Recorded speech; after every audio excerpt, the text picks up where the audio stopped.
everyone, today I invite you to go to the garden and back to the kitchen with me. Welcome to Saigon Cook Travel. I am Saigon Cook. On this channel I share with you everything I know, so please like, share my video and subscribe. These are the vines I grow in my garden. And let's harvest some green beans. I don't know what kind of beans.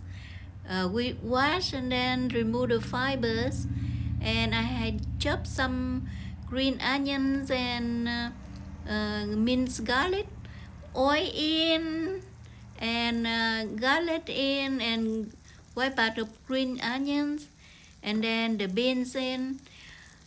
You can stir fry it for 3 minutes or 5 minutes, or whenever you like the crunchiness of the beans. And I season it with no salt seasoning today. Totally vegetarian today, with green onion on top and more garlic. And that's it. I will off from here to make spring roll or with mixing with the ramen. Do you like it? Bye.